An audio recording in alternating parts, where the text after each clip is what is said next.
হলো একদল সুশীল বাহিনী। জোরে বলেন ঠিক কিনা? এটা যদি বলেন সুশীল বাহিনী, এই এরা সুশীল না, এরা আসলে মতো মুনাফিক। এই মুনাফিকদের আলোচনা চলছিল। একটা কথা 3 নম্বর গুণ বলেছিলাম, যে সুশীলরা বা এই মুনাফিকরা কোরআনের বিধানের ক্ষেত্রে এসে তারা সন্দেহ পোষণ করে। কতটুকু আলোচনা হয়েছিল মনে আছে?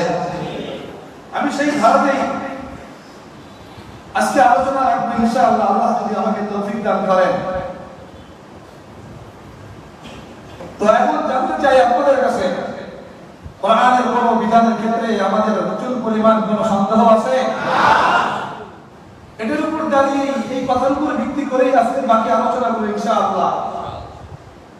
মুআজ্জাল মুহতারাম, আল্লাহ রাব্বুল আলামিন নবীকে পাঠালেন। নবীকে পাঠিয়ে জানায়া দিলেন, নবী আল্লাহ পাকের একটা পরিচয় আগে নেন। পরিচয়টা হলো হুয়াল্লাযী, তিনি হলেন ওই সত্তা। হুয়াল্লাযী আরসালা রাসূলাহু বিল হুদা, তিনি হলেন ওই সত্তা যিনি হেদায়েত দিয়ে মানুষকে পাঠিয়েছেন। এবার বলেন, কোরআন নামক হেদায়েত দিয়ে পাঠিয়েছেন তিনি কে? আল্লাহ। হেদায়েত অর্থ কি? 3 সেকেন্ডে জেনে নেন। হেদায়েত অর্থ হলো পথ দেখানো। বলেন, হেদায়েত অর্থ কি? পথ দেখানো। হুয়াল্লাযী আরসালা রাসূলাহু, তিনি হলেন ওই সত্তা যিনি তার রাসূলকে পাঠিয়েছেন বিল হুদা। হুদা শব্দটার মাসদার মানে হলো, এখানে ইসমুল আলা হচ্ছে ব্যবহৃত। যারা নাহwu সম্পর্কে অবগত আরবি গ্রামার তারা অবশ্যই বুঝবে। আল্লাহ বলতে চাচ্ছেন যে আল্লাহ রাব্বুল আলামিন তিনি তার রাসূলকে এই উম্মত কাছে পাঠিয়েছেন পথ দেখানোর যন্ত্র দিয়ে। আর সেই পথ দেখানোর যন্ত্র হলো আল কোরআন। ঠিক কিনা? এই কিভাবে পথ চলবেন, কিভাবে কোন দিকে পথ চলবেন, কোন রাস্তায় পথ চলবেন, পথটা চলতে কিভাবে আপনাকে কিভাবে চলতে হবে, পারিবারিক জীবন, সামাজিক জীবন, ব্যবসায়িক জীবন, রাষ্ট্রীয় জীবন, আবাসিক জীবন, প্রবাসিক জীবন, সকল জীবনে কোরআন আপনাকে দেখায় দিবে আপনাকে কিভাবে পথ চলতে হবে। তো আল্লাহ বলেন বিল হুদা, এই পথ দেখানোর যন্ত্র দিয়ে তো পাঠিয়েছি, সেটা হলো আল কোরআন। আর আরেকটা হলো এই কোরআনের মধ্যে একটা দাওয়াত পৌঁছে দিয়েছি, সেই দাওয়াতটা হলো ওয়াদিনুল হক, হকের ধর্ম। দোস্ত আমার, যেহেতু আমাদের মধ্যে কোনো মুনাফিক নাই, একটু আওয়াজ দেওয়া বলেন হকের ধর্ম, সেটা একমাত্র কি? ইসলাম। এবার আল্লাহ পাক বলেন, নবী আপনাকে 2টা জিনিস দিয়ে পাঠাইলাম। এক হলো পথ চলার যন্ত্র, ক্যাটালগ। ওই ক্যাটালগ দিয়ে আপনি আপনার উম্মতকে কিয়ামত পর্যন্ত কিভাবে পথ চলতে হবে ওটা দিয়ে দিবেন। আর আরেকটা জিনিস দিয়ে পাঠাইছি, সেটা হলো হকের ধর্ম। এই 2টা জিনিস দিয়ে পাঠাইলাম। কেন পাঠাইছি জানেন? লিউযহিরাহু আলা দ্বীনি কুল্লিহি। আল্লাহ জানাই দিয়েছেন দুনিয়াতে বহু বহু বহু ধর্ম থাকবে, কিন্তু প্রত্যেকটা মুমিনের মধ্যে মেসেজ পৌঁছায় দিবেন, নবী আপনাকে পাঠাইছিলাম আপনার ধর্মকে সকল ধর্মের উপরে বিজয় দেওয়ার জন্য। সুতরাং উম্মত যদি প্রকৃতপক্ষে মুসলমান আর মুমিন হয়ে থাকি, যদি মুনাফিক না হয়ে থাকি, তো আপনার এবং আমার সকলের দৃঢ় প্রতিজ্ঞা থাকতে হবে ইসলামের বিজয় সকল ধর্মের উপরে হতেই হবে। ঠিক কিনা? আল্লাহ পাক রাসূলকে পাঠাইছেন। আমার কথা যদি বুঝে থাকেন উত্তর দিবেন কয় জিনিস দিয়ে? জোরে বলেন, কয় জিনিস? এক, পথ চলার যন্ত্র। বলেন, পথ চলার যন্ত্র, সেটা কি? কোরআন। সেটা কি? কোরআন। দ্বিতীয় নম্বর জিনিস হলো ইসলাম ধর্ম। কেন? সকল ধর্মের উপরে ইসলামকে পরাজয় না বিজয় দেওয়ার জন্য। আরো যারা বলেন, সকল ধর্মের উপরে ইসলামকে পরাজয় না বিজয় দেওয়ার জন্য। দেখেন, এই ইসলাম ধর্মের গুরুত্ব বুঝাইতে গিয়ে, আমার নবীর গুরুত্ব বুঝাইতে গিয়ে আল্লাহ রাসূল সাল্লাল্লাহু আলাইহি ওয়াসাল্লাম বলেন, ওয়াইদ আখাযনা মিসাকান নাবিয়্যিনা ما آتيتكم من كتاب وحكمة ثم جاءكم رسول مصدق لما معكم لتؤمنن به ولتنصرنه قال أأقررتم وأخذتم على ذلكم إصري قالوا أقررنا قال فاشهدوا وأنا معكم من الشاهدين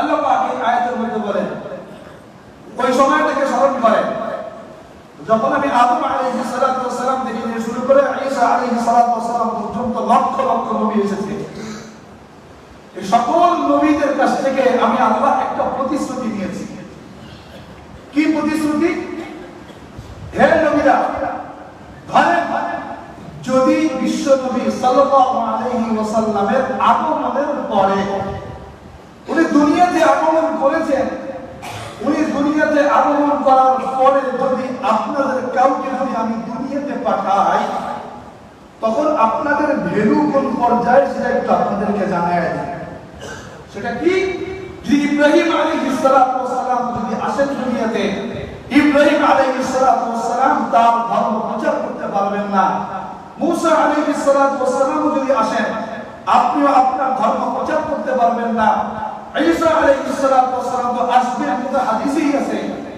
তো যদি তিনিও যদি আসেন তিনিও তার ধর্ম প্রচার করতে পারবেন না বরং কি লামা আতাইতুকুম মিন কিতাবিন ওয়া হিকমাতিন সুম্মা জাআকুম রাসূলুন মুসাদ্দিকুন লিমা মা'কুম তোমরা তো আসছিলা কিতাব আর হিকমত নিয়ে তারপরে তোমাদের পরে যদি আরেকজন রাসূল আসে সেই রাসূলের নাম মুহাম্মদ সাল্লাল্লাহু বিশ্বনবী সাল্লাল্লাহু আলাইহি ওয়াসাল্লাম আগমন করবার পরে তোমাদের এই বিগত যে ধর্মগুলো আছে ওই ধর্মের কার্যক্রম বন্ধ তখন তোমাদের দায়িত্ব হবে এই নবীর দাওয়াতের ব্যাপারে তোমাদের কাজ করা আমি জানতে চাই তোমাদের কাছে ক্বালা আআকরারতুম আখাযতুম আলা যালিকুম ইসরি তোমরা কি আমার নবী আমার হাবিব মুহাম্মদ সাল্লাল্লাহু আলাইহি ওয়াসাল্লামের এই দাওয়াত পৌঁছাইবা এই ব্যাপারে কি তোমরা কি স্বীকারোক্তি দিলা প্রশ্ন করছেন আল্লাহ পাক কাদেরকে সকল নবীদেরকে বলেন কাদেরকে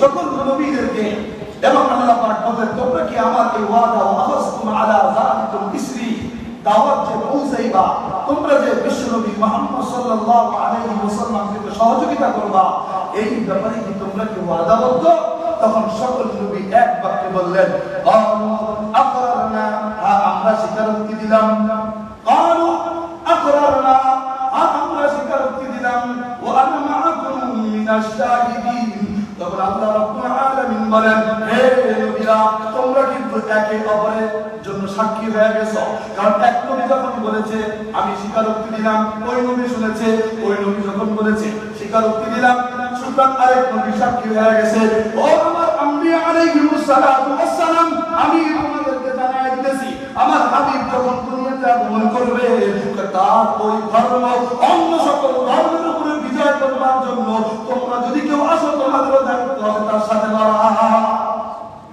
তোমাদেরও দায়িত্ব হবে তার সাথে লড়া এরপর আল্লাহ বলে আন্নাকুম মিনাশ শাহিদিন তোমরাও যেমন সাক্ষী রইলা আমি আল্লাহ যেমন সাক্ষী রইলাম এবার বলে সকল ধর্মের উপরে ইসলাম ধর্মের পরাজয় না বিজয় হতে হবে দ্বিতীয় নাম্বার এই তো একটা পয়েন্ট গেল এবার আরেকটা পয়েন্টের উপরে কথা এটা আপনাদের জানা আছে এটা যখন মেরাজের ঘটনা যখন সামনে আসে তখন ওলামায়ে কেরাম বলেন আল্লাহ রাসূল সাল্লাল্লাহু আলাইহি ওয়াসাল্লাম বলেছেন তো ওখান থেকে একটি কথা ওখানে যখন মসজিদুল আকসা আল্লাহ রাসূল যান তখন সকল আম্বিয়া আলাইহিমুস সালাতু ওয়াস সালাম উপস্থিত ছিলেন মসজিদুল আকসায় বলেন তো আওয়াজ দিয়ে সকল নবীদের নামাজের ইমামতি যিনি করেছিলেন তিনি কে মুহাম্মদ সাল্লাল্লাহু ভালো করে বুঝবেন আদম আলাইহিস সালাতু ওয়াস সালাম মুসলিম জাতির পিতা ইব্রাহিম আলাইহিস সালাতু ওয়াস সালাম এই মিল্লাতু আবিকুম ইব্রাহিম তোমার এবং আমার এবং আপনাদের এই যে ধর্ম ইসলামের এই জাতির পিতা ইব্রাহিম আলাইহিস সালাতু ওয়াস সালাম এই নবীও ছিলেন মুসাও ছিলেন ইউনূস আলাইহিস সালাতু ওয়াস সালাম ছিলেন নূহ আলাইহিস সালাতু ওয়াস সালাম নূহ আলাইহিস সালাতু ওয়াস সালাম ছিলেন, যত আম্বিয়া আলাইহিস সালাম ছিলেন, সবাই মসজিদুল আকসায় ওই দিন আমার নবীর পিছনে ইমামতিতে অংশগ্রহণ করে মুক্তাদি হয়েছিলেন। এই কথা বোঝানোর জন্য যদি সকল নবীকে যদি আমার আল্লাহ পাঠায়, আমার নবী নবী থাকবে, আমার নবী ইমামই থাকবে, আমার নবীর ধর্ম সকল ধর্মের উপরে থাকবে।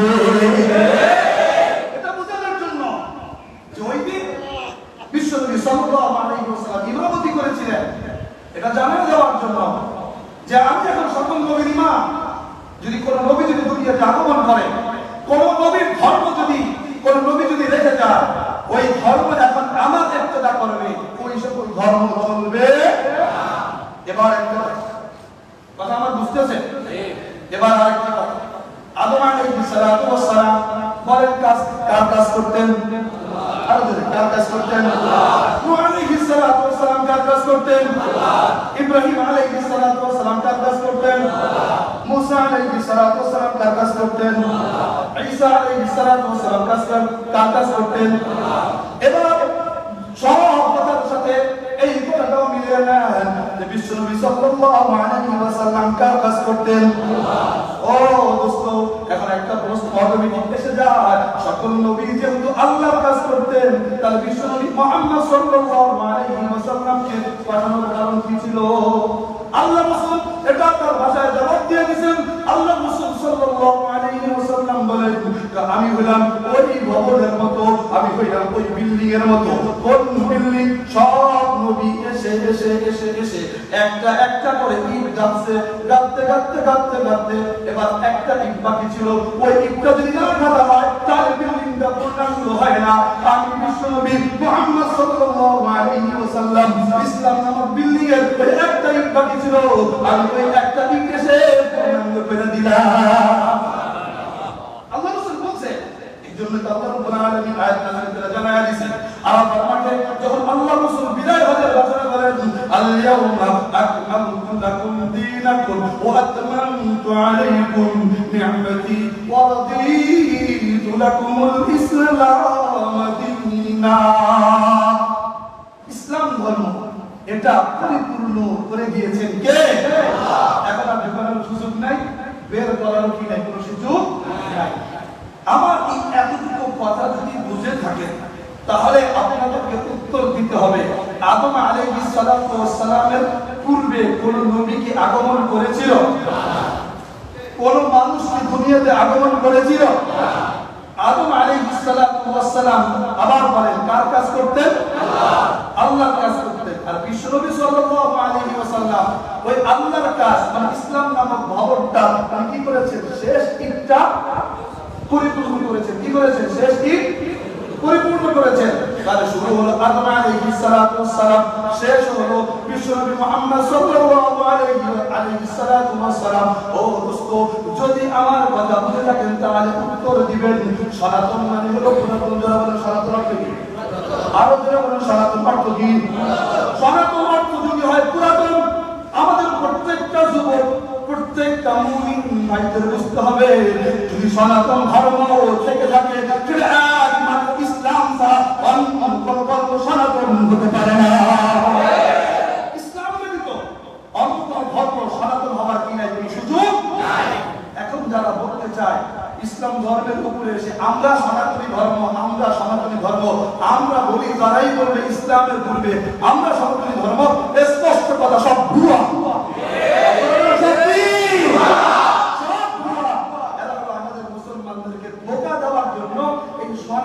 সনাতনী শব্দ ব্যবহার করে, একমাত্র সনাতনী ধর্ম থাকলে একমাত্র ধর্ম ছাড়া ইসলাম, ঠিক কিনা? আর কেউ বলে যে ইসলামের পূর্বে অমুক ধর্ম সনাতন ছিল, এই ছিল সেই ছিল, আমাদের কথা এটা সব মনে থাকবে তো ইনশাআল্লাহ, মনে থাকবে তো ইনশাআল্লাহ।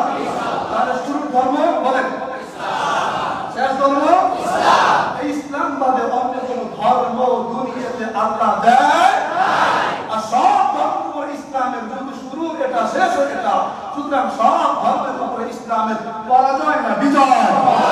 আল্লাহ তুমি আমাদের সকলকে এই পরাজয় ইসলামের জন্য পরাজয় না হয়, বিজয়ের জন্য যেন আমাদের রক্ত হয়ে লাগে।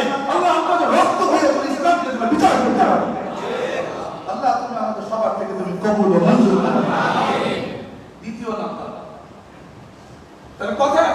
ক্লিয়ার। যারা সনাতনী সনাতনী বলে আমরা তাহলে বুঝতে পারছি এটা সম্পূর্ণ কি বলেন, বুঝে আসছে তো?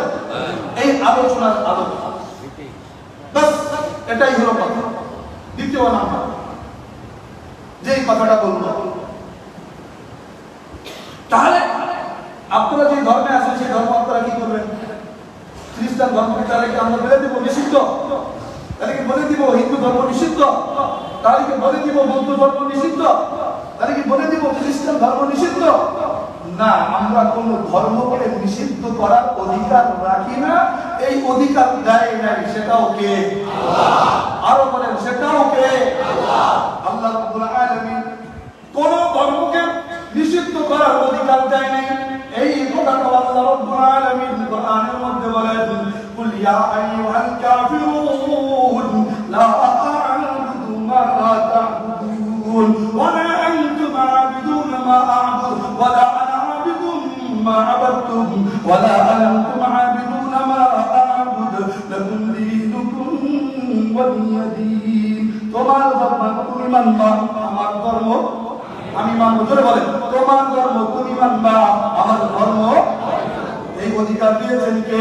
আল্লাহ। সুতরাং আজকের এই আমাদের আলোচনা প্রথম পয়েন্ট ছিল সনাতনী ধর্ম একমাত্র কি? ইসলাম। বলেন সনাতনী ধর্ম একমাত্র কি? ইসলাম।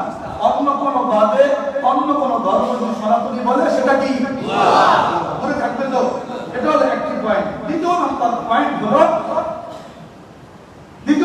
পয়েন্ট হলো যত ধর্ম আছে সকল ধর্মকে নিষিদ্ধ করার অধিকার দেয় নাই কে?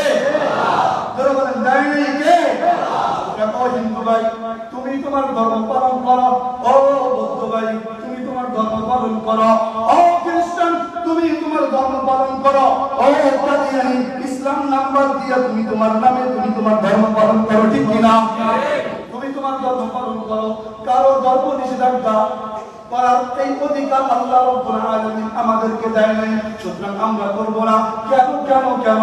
কারণ আল্লাহ রাব্বুল আলামিন ইসলামের মধ্যে এমন কিছু সৌন্দর্য দিয়ে দিয়েছে, ওই সৌন্দর্য যদি আমরা জাতির সামনে প্রকাশ করতে পারি অবশ্যই সকল ধর্মের উপরে ইসলামের বিজয় আনা সম্ভব। এখন একটি কথা, হুজুর কথাটা শুনে আমাদের চাহিদার বাইরে চলে গেল, কিন্তু কথা হলো কি? কথা আপনার আমার চাহিদা না, চাহিদা দেখতে হবে কার? আরো জোরে বলেন চাহিদা দেখতে হবে কার? কিন্তু হ্যাঁ ধর্ম নিষেধাজ্ঞা করবো না, ধর্ম নিষেধাজ্ঞা করবার ব্যাপারে প্রস্তাব রাখবো না, কিন্তু ধর্মের নামে যা উগ্রতা প্রকাশ করবে ইসলামের নাম দিয়া আমরা এই সংগঠন বাংলাদেশে চাই না। এই সংগঠন আমরা বাংলাদেশে আমার কথা বুঝাইতে পারতেছি? ও হিন্দু ভাই আমার কথা রাগ করবেন না, আমি হিন্দুত্ববাদের বিরুদ্ধে বলছি না, আমি হিন্দুত্ববাদের নামের উপর দিয়ে ইসকন দিয়ে যারা আমাদের উপর নির্যাতন করতেছে আমরা এই সংগঠনের পক্ষে। এখন একটা কথা, ইসকন যে ব্যাখ্যা করে এই শব্দের, আমি এক একজন এক এক রকম ব্যাখ্যা করে, এক একজন আরো পদের মতো করে ব্যাখ্যা দেয়। তো আমি সহজে বলি ইসকন মানে কি? ইসকন মানে হলো ইন্টারন্যাশনাল, এস মানে সন্ত্রাস, কতে মানে কিলা, আর লাস্টে ন আছে না, ন হলো নরদল। তাহলে এবার কি হলো? ইন্টারন্যাশনাল সন্ত্রাসী কিলার নরদল গোষ্ঠী, এটা ঠিক কিনা? ইন্টারন্যাশনাল সন্ত্রাসী কিলার নরদল গোষ্ঠী এটা। কারণ এদের হাতে যখন বাংলাদেশে একজন বিচারপতি নিরাপদ নয়, তাহলে আমরা বলতে পারি এদের হাতে বাংলাদেশের জাতীয় নিরাপত্তা হয়, ঠিক কিনা? একজন রাষ্ট্রীয় যিনি ওকালতি করেন, ব্যারিস্টার, আইনজীবী, সে যখন নিরাপদ নয়, বলেন সাধারণ জাতি আপনি আমি নিরাপদ? আপনি আমি নিরাপদ? এখান থেকে আওয়াজ উঠুক, আমরা হিন্দুত্ববাদের বিপক্ষে, আমরা খ্রিস্টান এই ধর্ম নিষেধাজ্ঞার পক্ষে, ইহুদি ধর্ম নিষেধাজ্ঞার পক্ষে, কিন্তু হ্যাঁ ইসকন নামক এই সংগঠনের পক্ষে আমরা। এখন বলবেন বুঝুন হিন্দুত্ববাদ আর ইসকন, আশা করি বুঝাই ফেলতে পারছে। এখন একটুখানি কথা, সেটা হলো যে হিন্দুত্ববাদ আর ইসকন আলাদা করছেন, ইসকন জিনিসটা কি একটু যদি বুঝাই দিতে ভালো হতো। ওদের এই ধর্ম তত্ত্বের উপরে লম্বা আলোচনা এখানে বসে করলে অনেকে এটা বাড়িতে নিয়ে যেতে পারবেন না। এই জন্য সহজে এতটুকু বলি, ওই ইসকন তিনি প্রতিষ্ঠা করেছেন 1966 সালে, তাহলে হিসাব হয়ে যায় ওখানে হলো 26 বছর আর এখানে হলো 34 বছর আর এখানে হলো 24 বছর, এসে দাঁড়ায় 58 বছর। আচ্ছা, যারা সনাতনী ধর্ম দাবি করে, সনাতন মানে কি? পুরাতন। তো ইসকন যদি হয় সনাতনী ধর্ম, 56 বছর কি এই দেশের এই বিশ্বের বয়স? যারা বলেন না 58 বছর কি এই বিশ্বের বয়স? সুতরাং ইসকন ভুয়া। বলেন ইসকন ভুয়া। আর ইসকন ভুয়া। এরপরে ওই ওর একটা নাম আছে, ওর বাপরে বাপ বিশাল লম্বা একটা নাম, ওগুলো মুখস্থ করতে গেলে সময় লাগে। অভয় চরণারবিন্দ, ভক্তি বেদান্ত, এরপরে স্বামী প্রভুপাদ, এসব না এত লম্বা নাম মুখস্থ করতে গেলে আমাদের অনেকের যারা না বাংলাভাষী তাদেরও বাবার সমস্যা হয়েছে। আমি চিন্তা করি অন্য মুখস্থ করতে গেলে এটা আমার নিজের জন্য লস। আল্লাহর নাম জিকির করবো কতখানি লাভ। তো এমন জানি না উচ্চারণ ভুল হইতেও পারে, কারণ আমার নাম মুখস্থ করতে হবে এত গুরুত্ব আমার দিনে নাই। কিন্তু খালি জাস্ট এতটুকু বলা যে এই ইসকনের প্রতিষ্ঠাতা সে। দ্বিতীয় নম্বর কথা, এই ইসকন প্রতিষ্ঠা হয়েছে হলো নিউ ইয়র্কে। বলেন কোথায়? বলেন কোথায়? নিউ ইয়র্কে। তৃতীয় নম্বর কথা, এই যে ভক্তি বেদান্ত এই স্বামী প্রভুপাদ, এই ব্যক্তিটা পড়ালেখা মুসলমানদের কাছে করে নাই, করছে খ্রিস্টান চার্চে। বলেন একটা কথা, হিন্দু যদি মুসলমানের মাদ্রাসায় যদি পড়েন ওর ভিতরে ঢুকবে কার আদর্শ? বলেন না কার আদর্শ? দেখুন আমাদের বাংলাদেশের হিন্দুদের মধ্যে অনেক কৃষ্টি কালচার আছে যেটা মুসলমানদের ঢুকে গেছে। এত দাদারা গরুর গোস্ত খায় না, কিন্তু এরা গরুর গোস্ত পাইলে ছাড়ে না। এত দাদারা মাছ খায় না, কিন্তু আমাদের কাছে আসার কারণে এরা মাছ খাইলে মাছও ছাড়ে না। এটা নিয়ে একটা লম্বা আলোচনা আছে, যদি কোনো একদিন সুযোগ হয় তো বলবো। এখন আসে মূল আলোচনায় যায়। তাহলে এই ইসকন আজ থেকে 58 বছর আগে হলো, করলো না করলো স্বামী প্রভুপাদ করলো, সেটা আবার নিউ ইয়র্কে বসে। আচ্ছা, নিউ ইয়র্কে কি হিন্দুরা থাকে না খ্রিস্টানরা থাকে? নিউ ইয়র্কে কি হিন্দুরা শুধুমাত্র থাকে না হিন্দুরাও থাকে? তো ওদের একটা বিশাল রাজ্য ওইদিকে, আর ওইখান থেকে এই ইসকন এই হিন্দুত্ববাদের পরিচয় দিয়ে বাংলাদেশে ঢুকেছে শুধুমাত্র একটাই কারণ, সেটা হলো এই কিভাবে বাংলাদেশটাকে হিন্দুত্ববাদের দিকে নিয়ে যাওয়া। এখন একটা কথা আপনাদেরকে বলে, এই দেশ তো এক সময় 450 বছর শাসন করেছিল ব্রিটিশ। যারা বলেন কারা? ব্রিটিশ। এরপরে মাঝখানে ভারতটাকে রেখে ওই পাশে পাকিস্তান, এই পাশে বাংলাদেশ, এই বন্টন করে দিয়েছে কারা? ব্রিটিশ। ব্রিটিশরা বন্টন করে দিয়ে একটা শর্ট দিয়ে গেছে। শর্টটা কি? ওই পাশে মুসলমানদের একটা অংশ, এই পাশে মুসলমানদের একটি অংশ, মাঝখানে দাদা তোমাকে রেখে গেলাম। কেন জানো? এটা এই জন্য যে যদি একসাথে রাখতাম তাহলে ওদের শক্তি একরকম থাকতো, এক সাইডে ফিরে গেলাম, তোমার যখন মনে যাবে তখন তুমি ওইটারে এক এক লোকমায় তুমি খাইবা। যারা বলে ঠিক কিনা, তখন তুমি এক এক লোকমায় খাইবা। তো ইসকন মনে করেছে যে আমরা হিন্দুত্ববাদের এই স্লোগান দিয়ে নরমাল হিন্দু ধর্ম যারা পালন করে আমরা তাদের মাঝে আসবো, এসে আমরা হিন্দুত্ববাদের দাওয়াত দিয়ে আমরা এই মাটিতে হিন্দু রাম রাজ্য প্রতিষ্ঠা করব। বাংলাদেশ আর বাংলাদেশ রাখবো না, এখানে হিন্দু রাজ্য বানিয়ে ফেলবো। আরে দাদা, লোভ সামলাও, লালার বসো, কারণ এই দেশে যারা আছে এরা হিন্দু না, এরা গরু খায়, মাছ খায়। যারা এগুলো খায় তাদের গায়ে রক্ত কোনোদিনও ঠান্ডা হতে পারে না। কিসের ডর দেখান? আমরা মুসলমান যারা জীবন দিতে জানে তাদেরকে জীবনের ভয় দেখায়া একটু লাভ নাই, ঠিক না? আমরা জীবন দিতে জানি, আমরা মরতে জানি। যারা মরতে জানে, জীবন দিতে জানে, তাদেরকে মরার ভয় দেখায়া কোনো লাভ আছে? লাভ নাই। তাহলে একটাই আমাদের কথা, ইসকন এটা নিষিদ্ধ হোক। বলেন ইসকন নিষিদ্ধ হোক। এটা আমাদের সর্বোচ্চ স্লোগান থাকবে তো। আচ্ছা, এখান থেকে আমি আরেকটা কথা আয়াত থেকে বলতে চাই। আল্লাহ রাব্বুল আলামিন বলেন, লাতাজিদান্না আসাদ্দান নাসি আদাওয়াতান লিল্লাযীনা আল্লাহ পাক বলেন তোমরা যদি তোমাদের সবচেয়ে বড় শত্রু যদি খুঁজে পেতে চাও, এটা হলো 2 জাত, মানে কয় জাত? আরো যারা বলেন কয় জাত?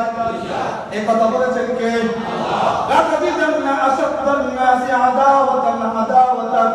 আদাওয়াতান মানে হলো শত্রুতা। বলেন আদাওয়াতান মানে কি?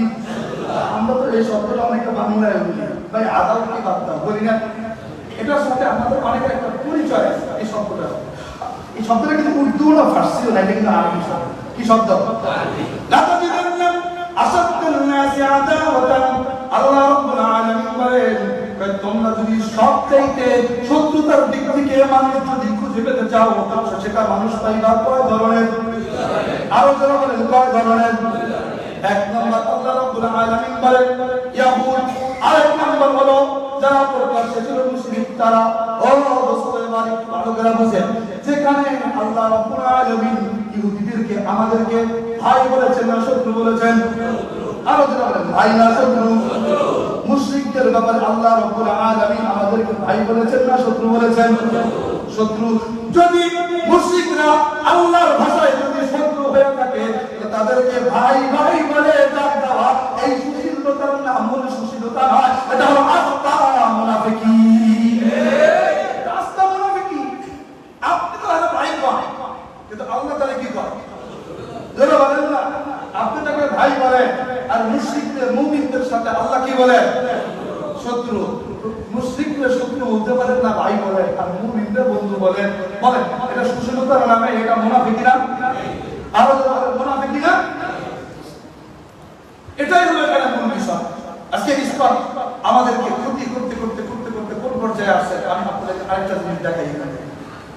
সেটা হলো ইসলামের অন্যতম একটা চিন্তা চেতনা ফিকির হলো যে তারা লাভ জিহাদ করে। কি করে? লাভ জিহাদ। লাভ জিহাদ জিনিসটা কি? এটা হলো ভালোবাসার সংগ্রাম। কিসের সংগ্রাম? ভালোবাসার সংগ্রাম।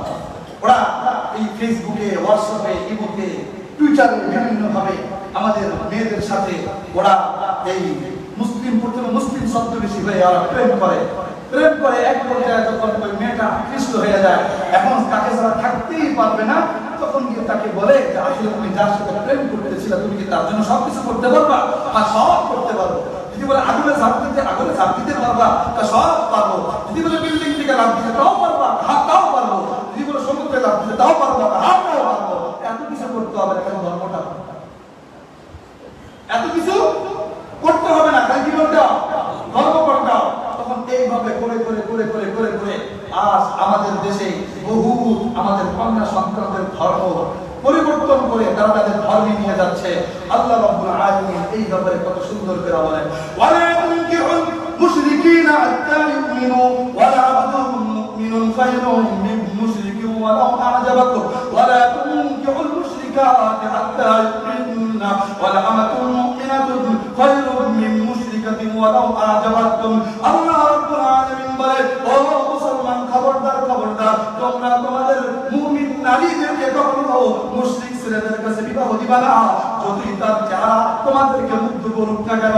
অন্যদেরকে আল্লাহ রাব্বুল আলামিন পুরুষদেরকে বললেন, ও পুরুষরা, খবরদার খবরদার, তোমরা কখনো মুশরিক নারীদেরকে বিবাহ করবা না, যতই না ওই মুশরিক নারীর সৌন্দর্য তোমাকে মুগ্ধ করুক না কেন। স্পষ্ট কথা। কিন্তু আজকাল আমরা মানবতার দোহাই দিয়ে, তুমি আদমের সন্তান, আমি আদমের সন্তান, এই সন্তানের দোহাই দিয়ে আজকাল আমরা প্রেমে, বন্ধুত্বে আমরা গলায় গলা মিলিয়ে দিচ্ছি, আর বলছি আমরা ভাই, অথচ আল্লাহ বলছেন এরা ভাই নয়, এরা স্পষ্ট শত্রু। এরা স্পষ্ট শত্রু। আল্লাহ আমাদের সকলকে বোঝার তৌফিক দান করুন। এবার কথাগুলো একটু কাট কাট করে বলার চেষ্টা করতেছি, এগুলো পারবেন না ইনশাআল্লাহ ভিতরে নিয়ে যাইতে? বলেন ইনশাআল্লাহ। লিল্লাহি তাকবীর। পারবেন না ইনশাআল্লাহ নিয়ে যাইতে? ইনশাআল্লাহ। আমাদের প্রত্যেকটা মুমিনের দিলের ভিতরে চেতনা রাখতে হবে। আমিও বারবার বলি, সেদিন প্রশাসনকেও বলেছি, আরে আমরা যখন ঈমানের কথা বলি, আমরা যখন জিহাদের কথা বলি, আমরা যখন সংগ্রামের কথা বলি, আরে আমরা তো সংগ্রামের কথা আপনাদেরকে হত্যা করার জন্য বলি না, আমরা আপনাদেরকে মারার জন্য বলি না, আমরা দেশের মধ্যে বিশৃঙ্খলা সৃষ্টি করার জন্য বলি না, আমরা শুধুমাত্র জিহাদের কথা এজন্য বলি, এই দেশের মুসলমান যুবক যেন, এই দেশের মুসলমান জওয়ান যেন, বাংলাদেশের ভূখণ্ডকে যেন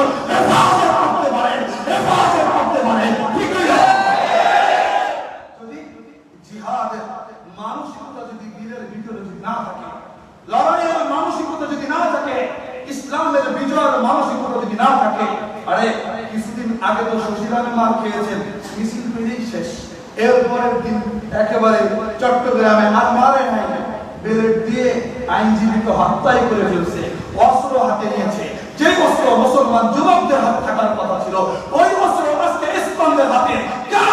জিহাদকে অপব্যাখ্যা করার কারণে, অপব্যাখ্যা করার কারণে, ঠিক কিনা? আজকে এটা আমাদের দরকার ছিল, আমাদেরকে দেখতে আজকে দাঁড়ানোর কথা ছিল, কিন্তু সেটা নয়। আপনি চিন্তা করে দেখেন, ভাবার বিষয়, বড় ভাবার বিষয়। সেই ভাবার বিষয়টা কি, যে আজকে যদি এটা যদি কোনো মাদ্রাসায় হইতো যে অমর যুবকদের হাতে এতগুলো অস্ত্র, ওই মাদ্রাসা কিন্তু বন্ধ হয়ে যাবে, ওই মাদ্রাসা কিন্তু বন্ধ হয়ে যেত। এই মসজিদ কোনো মসজিদের মধ্যে পাওয়া যেত, ওই মসজিদও কিন্তু বন্ধ হয়ে যেত। কিন্তু মাদ্রাসা না, মসজিদ না, মন্দিরের মধ্যে এতগুলো অস্ত্র পাওয়া গেল। ভিন্ন ধর্মের লোক মুসলমান ধর্মের একজন আইনজীবীকে হত্যা করলো। হত্যা হওয়ার পরে দৃশ্য দেখে তো অবাক লাগলো। বিচার তো দূরের কথা, বরং নাটকবাজি করছে, ঠিক কিনা? নাটকবাজি করেছে। আমরা বলবে আপনি কি কথা, আমরা মুমিনের জাতি, ঘুমন্ত জাতি না। জাগ্রত একবার করবেন, বেশি নয় 3 মাস আগে দেখেন অস্ত্রের কথা বলেন, ভারতকে দিয়ে ভয় দেখান, অমক করবে তমক করবে। মুমিন যদি জাগ্রত হয়, অস্ত্র লাগে না, রক্তের বন্যা দিয়ে অন্যায়কে ঠুকে জানি, অন্যায়কে ঠুকে জানি, ঠিক কিনা? লাগে না। এজন্য বলবো আমরা শান্তি চাই, আমরা শান্তি চাই। কিন্তু ঠিক আছে, আপনারা বিচার করেন, অপরাধ হবে আপনারা বিচার করেন, কিন্তু যদি বিচার যদি আপনারা না করেন, যুব সমাজ ইসলামের জন্য, তাওহীদ জনতা, ঈমান হিন্দু চেতনার কারণে মাঠে নামলে কিন্তু আমাদেরকে দায়ী করতে পারবে, আমাদেরকে দায়ী করতে পারবেন না। কারণ আমরা কিন্তু হাঙ্গামা লাগাই না। মাই যদি আসে, ঈদ যদি আসে, আমরা কি বসে থাকবো না পাটকেল মারবো? ঈদ যদি আসে বসে থাকবো না পাটকেল মারবো? তো পাটকেল যদি না মারতে হয়, আপনারা বিচার করে দেন, সমাধান হয়ে যায়। বিচার করবেন না, পাটকেল মারলে তখন আমাদের দোষ। আমরা দাঙ্গা লাগাইতে চাই না, বলে আমরা দাঙ্গা লাগাইতে চাই না। হিন্দু দিকেও লাগাইতে চাই, আমরা ছাড়বো না। যদি কেউ লাগাইতে চাই, আমরা ছাড়বো না। এই ব্যাপারে কোরআনে আপনাকে আমাকে সুন্দর একটা পরামর্শ দিয়েছে, বলবো ছোট্ট করে খেয়াল করে। আল্লাহ রাসূল সাল্লাল্লাহু আলাইহি ওয়াসাল্লাম এই ব্যাপারে খুব সুন্দর করে একটা পরামর্শ দিয়েছে। আল্লাহ রাসূল যখন প্রথম হজ ফরজ হওয়ার পরে 6ষ্ঠ হিজরিতে উমরা করবার জন্য যখন বাইতুল্লাহ আসলেন, আসার পথে যখন হুদাইবিয়া নামক এরিয়া যখন আসলেন, ওই সময় শুনতে পাইলেন মক্কার মুশরিকরা রাসূলের 1400 সাহাবীর বাহিনীকে নিয়ে মক্কার ভিতরে ঢুকতে দিবে না। আল্লাহ রাসূল বললেন, এই ইবনে উমাইয়া তুমি আর সাথে ওসমান, এই দুইজনে যাও, এই দুইজনে কি ওখানে গিয়ে খবর নাও, খবর নিয়ে দেখো ওদের কি সমস্যা, ওরা কেন আমাদেরকে ওখানে যেতে দিবে না। যখন দুধ পাঠাইছে, স্মরণ রাখবেন, একটি মাসলা আপনাদেরকে ক্লিয়ার করে দেই, এটা ইসলামের আদর্শ। যখন দুধ পাঠানো হয় অথবা দুধ যদি কোনো শত্রুপক্ষ পাঠায়, তারা কখনোই সেই দুধের উপরে আঘাত করা কোনোভাবেই জায়েজ না। ওই যে যখন 5ই আগস্টের পরে দেশ যখন একেবারে অভিভাবকহীন হয়ে গেল, ওই সময় আমাকে নিয়ে একটি দল, এরা আমাদেরই জাতি, আমাকে নিয়ে একটা ষড়যন্ত্র করলো। সেটা কি, ডিসি সাহেব এখানে আসছে, উনি ডিসি সাহেবকে রক্ষা করছে। ডিসি সাহেবকে রক্ষা করা বলেন, এটা কি আমার অপরাধ? এটা কি আমার অপরাধ? সে আপনার আমার এই মসজিদে উনি এসেছেন, উনি হামলা করতে আসছে, তার রাষ্ট্রের পক্ষে তখন দূত হিসাবে আসছে, কি হিসাবে আসছে? তার গায়ে একটা আঘাত যদি পড়তো, এর মানে আপনি ইসলামের বিধানকে আপনি লঙ্ঘন করছেন, আপনি ইসলামের বিধানকে লঙ্ঘন করতেন। এই জন্য পড়ালেখা করে মৌলবী হচ্ছে, শুধুমাত্র পাঞ্জাবি আর টুপি পরে মৌলবী হয়ে না। কথা বুঝতে পারতেছি আমি? এই জন্য এইসব বিষয় নিয়ে যারা অপপ্রচার করেন, আল্লাহ তুমি তাদের জবানে লাগাম দিয়ে দাও, নয়তো তাদেরকে হেদায়েত দেয়। বলেন না আমি?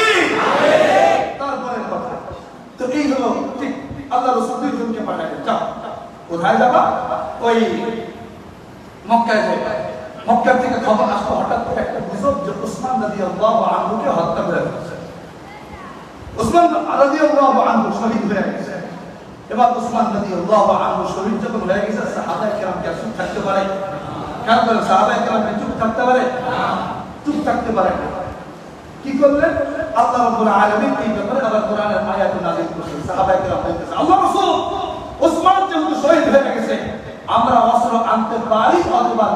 করতে পারি আপনি হাত দেন। হাতে হাত রেখে আমরা শপথ গ্রহণ করি যে আমরা ওসমানের প্রতিশোধ না নিয়ে কোনোভাবে আমরা হুদাইবিয়া ত্যাগ করবো না। এটাই হয় ইসলামের আদর্শ। আমি বলবো সাইফুল ইসলাম এটা আমাদের ভাই, মুসলমানের সন্তান, তার বিচার করেন। যা হত্যা করেছে বিচার যদি না করেন রাসূলের মায়ের বিবাহের সাথে আমরা হাতে হাত মিলিয়ে বলবো তার বিচার যদি না করেন প্রতিশোধ না নেওয়া পর্যন্ত মুসলিম জীবন ঘরে ফিরে যাবে না। বিচার করে একটা হত্যা হবে আর বলবেন দাঙ্গা লাগাইতে চাই না, বহির্বিশ্বের চক্রান্ত। ওরা মেরে মেরে চক্রান্ত করবে, আমরা চক্রান্ত চুষে চুষে চক্রান্ত দেখবো। এই জাতি আমরা না, এটা আমাদের ষড়যন্ত্র। আমাদেরকে বারবার ঘায়েল করা হচ্ছে, মুসলমান জাতিকে দুর্বল করা হচ্ছে। আরে না, মুসলমান জাতি দুর্বল হয়ে থাকার না, বলেন মুসলমান কার? মুসলমান কার? আমরা কাজ করবো কার জন্য? থাকার কথা। আল্লাহ রাব্বুল আলামিন কোরআনে বলেন وَإِذْ يُبَايِعُونَكَ تَحْتَ الشَّجَرَةِ فَعَلِمَ مَا فِي قُلُوبِهِمْ فَأَنزَلَ السَّكِينَةَ عَلَيْهِمْ وَأَثَابَهُمْ فَتْحًا قَرِيبًا। ও মুসলিম জাতি, সূরা ফাতহের মধ্যে যে আয়াতটা তেলাওয়াত করলাম, এই আয়াতটা হলো হুদাইবিয়া সন্ধি। ওসমান রাদিয়াল্লাহু আনহুকে হত্যার প্রতিশোধের ব্যাপারে যখন সাহাবায়ে কেরাম 1400 সাহাবী এরা তো জিহাদ করতে আসে না, আসছিল কি করতে বলেন? উমরা করতে। বলেন কি করতে? উমরা করতে আসছিল। সাথে কি অস্ত্র ছিল নাকি? বলেন অস্ত্র ছিল নাকি? বেশি দূরে না, একেবারে কাছাকাছি হুদাইবিয়া মক্কা থেকে, অথচ মদিনা তো মক্কা থেকে 425 কিলোমিটার দূরে। সাথে তো অস্ত্র নাই। কিন্তু ওসমান রাদিয়াল্লাহু আনহু যখন হত্যার খবর আসছে, শহীদ হয়ে যাওয়ার খবর আসছে, তখন তো সাহাবায়ে কেরাম থাকতে পারে নাই। আল্লাহ রাসূলের হাতে হাত রেখে যখন বায়াত করছে, আল্লাহ রাব্বুল আলামিনের কাছে এত খুশি লাগছে, এত সন্তুষ্টি হইছে। আল্লাহ রাব্বুল আলামিন সঙ্গে সঙ্গে আয়াত নাযিল করে জানায়া দিলেন, ও নবী, আজ থেকে এটার নাম রাখলাম হলো সন্তুষ্টির চুক্তি। বলেন তো সুবহানাল্লাহ। বলেন সন্তুষ্টির চুক্তি কেন?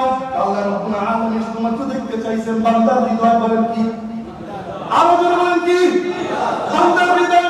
আল্লাহ রাব্বুল আলামিন বলেন, সাহাবায়ে কেরামের কাছে অস্ত্র ছিল না, সাহাবায়ে কেরামের কাছে কোনো কিছু ছিল না, সামান্য কিছু অস্ত্র ছিল শুধুমাত্র নিজেদেরকে প্রোটেকশন দেওয়ার জন্য, যুদ্ধের জন্য অস্ত্র নিয়ে আসে নাই। কিন্তু যখন একজন মুসলিম হত্যার জন্য যখন সব সাহাবায়ে কেরাম একতাবদ্ধ হয়েছে, আল্লাহ পাক আয়াত নাযিল করে জানায়া দিয়েছে, আরে শোনো শোনো শোনো শোনো, হত্যা হয় নাই কিন্তু হত্যার গুজব রটাইছে। নাও নাও, এটার প্রতিশোধ নেওয়ার জন্য তোমরা যখন হাতে হাত রাখছো, এটা আমি আল্লাহর হাত রাখলাম। وَإِذْ يُبَايِعُونَكَ تَحْتَ الشَّجَرَةِ فَعَلِمَ مَا فِي قُلُوبِهِمْ। বলেন হৃদয়ের খবর জানেন কে? আমি তো এই 1400 সাহাবীর হৃদয়ের খবর জানি। আল্লাহ পাক বললেন, ও সাহাবায়ে কেরাম, অসন্তুষ্ট হয়ো না, পেরেশান হয়ো না। فَأَنزَلَ السَّكِينَةَ عَلَيْهِمْ। বলেন দিলের মধ্যে শান্তি দেওয়ার মালিক কে? আল্লাহ পাক আয়াত ঘোষণা করে জানায়া দিলেন, وَأَثَابَهُمْ فَتْحًا قَرِيبًا। ও সাহাবায়ে কেরাম, ওসমানের হাতে হাত, ওসমান হত্যার প্রতিশোধ নেওয়ার জন্য তোমরা যেহেতু হাতে হাত রেখেছো, এই হাতে হাত রাখাটাই হবে এই মক্কা বিজয়ের কারণ।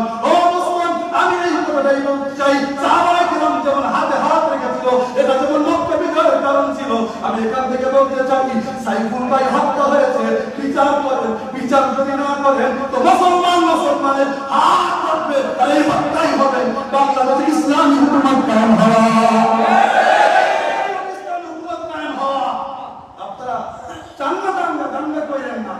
এই দেশের মুসলমানের সংখ্যা বেশি। যদি মুসলমান জাগ্রত হয়, দাদা বাবুর ডর দেখান। কিসের ডর দেখান? আপনাদের হিসাব দেখান, ভারত মাঝখানে, আমরা এই পাশে, আর আমরা এই পাশে। বরং ভারতের ডরানো দরকার। কেন? এই পাশে মুসলমান, অপর পাশে মুসলমান, স্বয়ং ভারতের ভিতরে 40 কোটি মুসলমান। বলেন ডর কি তারা পাবে না আমরা পাবো? ডর কি আমরা পাবো না তারা পাবে? ডর তো তাদের দেখাবেন। এই নিয়ারা, তোমার ওই পাশে পাকিস্তান, তার ওই পাশে ইরান, আফগানিস্তান, এই পাশে বাংলাদেশ। তোমরা হিন্দু মাত্র কয়েকজন এই ভারতের মধ্যে, তার মধ্যে 40 কোটি মুসলমান। যেমন যেমন মুসলমান নয়,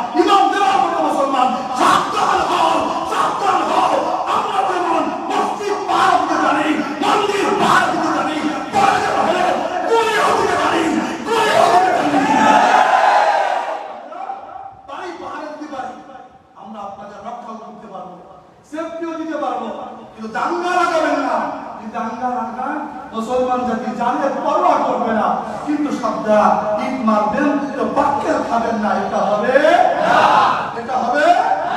ছোট্ট একটা হাদিস বলে শেষ। আল্লাহ রাসূল বলেন, এরপরেই বলেন সাহাবায়ে কেরাম এরকম হইলেন কেন? মাসালুল মুমিনিনা ফি তাওয়াদ্দিহিম, মাসালুল মুমিনিনা ফি তাওয়াদ্দিহিম ওয়া তাওয়াফিহিম ওয়া তাওয়ামিহিম ওয়া তাআতুফিহিম। কয় মুসলমানের মধ্যে ভালোবাসা, হৃদ্যতা, মায়া, মহব্বত এগুলোর ক্ষেত্রে কেমন জানো নাকি? কাজাসাদিন, একটা শরীরের নাই। বলেন কিসের মতো? আরো যেমন কিসের মতো? একটা শরীরের নাক। ইদা ইশতাকা উযুন মিনহু, যখন শরীরের কোনো একটা অঙ্গ যদি ব্যথাগ্রস্ত হয়, রোগাক্রান্ত হয়, আক্রান্ত হয়, তাদা আলাহু কুল্লু জাসাদি বিসসাহরি ওয়াল হুম্মা। আল্লাহ রাসূল বলেন, একটা অঙ্গ যদি আক্রান্ত হয়, যেইভাবে ঘুম হারাম হয়ে যায়, আবার শরীরের মধ্যে জ্বর দেখা দেয় কি দেয় না? চলে বলেন, জ্বর দেখা দেয় কি দেয় না? আর এই হাদিসটা সামনে রেখেই বলতে চাই, আল্লাহ রাসূলের এই হাদিসটার কথাই বলতে চাই, যেহেতু সব মুসলমান আমরা এক কি এক না? আরো জোরে বলেন, আমরা এক কি এক না? লিল্লাহি তাকবীর। আল্লাহ রাসূল সাল্লাল্লাহু আলাইহি ওয়াসাল্লাম বলেন, যেহেতু সব মুসলমান একটা শরীরের মতো। বলেন কিসের মতো? একটা শরীরের মতো। একটা শরীরে যদি আঘাত লাগে, যেমন পুরো শরীরে জ্বর এসে যায়, ঘুম চলে যায়। আমাদের সাইফুল ভাই হত্যা হয়েছে, শশী করে হামলা হয়েছে, এটা আমাদের কেমন যেন শরীরে আঘাত লেগেছে। শরীরে আঘাত লাগবার কারণে চোখেও ঘুম নাই, দেশও গরম হয়ে গেছে, দেশও গরম হয়ে গেছে। এটা আমরা একটা শরীরের আমাদেরকে ডিভাইড করতে চাই।